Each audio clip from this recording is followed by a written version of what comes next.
untuk mekanisme tindakan enzim, kita ada satu hipotesis yang kita aplikasikan dalam tindakan enzim ini, iaitu hipotesis mangga dan kunci.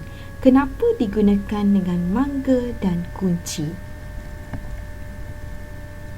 Okey, kalau kita tengok satu kunci, sejenis kunci hanya boleh guna pada mangga yang spesifik sahaja, mangga tertentu sahaja. Kita tak boleh nak guna satu kunci untuk semua mangga, betul? Okey, begitu juga dengan enzim. Enzim ini bersifat spesifik. Dia hanya boleh bertindak pada substratnya sahaja. Okey, mangga diibaratkan seperti enzim. Okey, ini adalah tapak aktif di mana tempat kita masukkan kunci itu diibaratkan seperti tapak aktif, dan substrat adalah kuncinya. Okey, substrat boleh masuk pada enzim tertentu sahaja. Begitulah, sama juga macam kunci boleh masuk, boleh berfungsi pada mangga tertentu sahaja.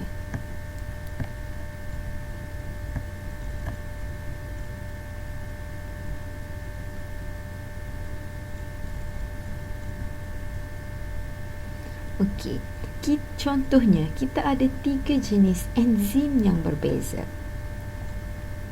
Bentuk spesifik tapak aktif. Kalau kita tengok, setiap tapak aktifnya adalah tidak sama bagi setiap enzim. Itulah menyebabkan hanya substrat tertentu sahaja yang boleh bind, yang boleh melekat pada tapak aktif tersebut. Okey. Apabila substrat melekat pada tapak aktif, substrat bergabung dengan tapak aktif, okey, ia akan tapak aktif enzim, substrat, ini tapak aktif enzim. Bila dia boleh bind, bila dia boleh bergabung, dinamakan kompleks enzim substrat. Okey, kompleks enzim substrat.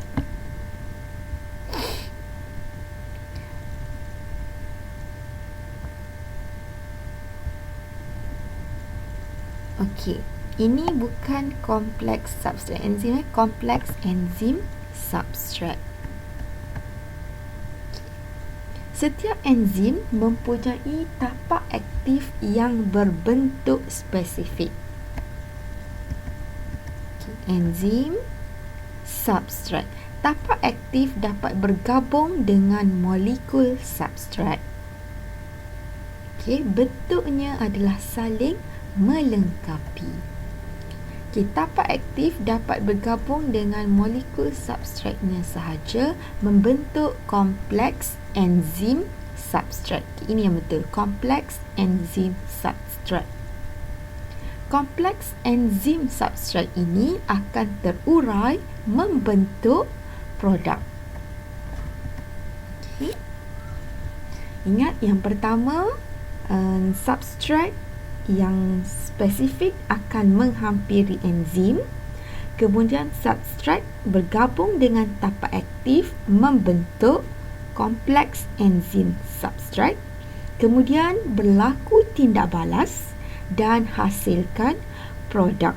Produk kemudiannya meninggalkan tapak aktif setelah tindak balas selesai. Adakah enzim akan berubah? Tidak. Enzim tidak akan berubah bentuknya. Sebaliknya, enzim tersebut akan digunakan semula. Okey, kebanyakan tindak balas dalam sel ini memerlukan tenaga pengaktifan yang tinggi. Apa itu tenaga pengaktifan? Okey, tenaga pengaktifan adalah tenaga yang diperlukan untuk nak pecahkan ikatan dalam molekul substrat sebelum tindak balas boleh berlaku. Maksudnya banyak tenaga yang diperlukan. Jadi, dengan adanya enzim ini berfungsi kurangkan tenaga pengaktifan. Bila tenaga dapat dikurangkan, kadar tindak balas juga dapat dipercepatkan. Itulah fungsi enzim, mempercepatkan kadar tindak balas. Okey. Okey, kita tengok kat sini. Ini adalah bahan tindak balas, ini adalah produk. Okey, kalau kita tengok yang warna biru ini adalah tenaga pengaktifan yang tanpa enzim. Dia akan hasilkan produk juga, tetapi dia memerlukan tenaga yang banyak.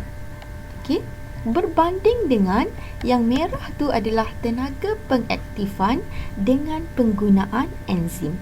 Adakah produk yang sama terhasil? Ya, produk yang sama terhasil, yang bezanya adalah tenaga yang berkurangan dengan penggunaan enzim. Okey, maksudnya penggunaan enzim ini dapat mengurangkan tenaga pengaktifan sekaligus mempercepatkan kadar tindak balas.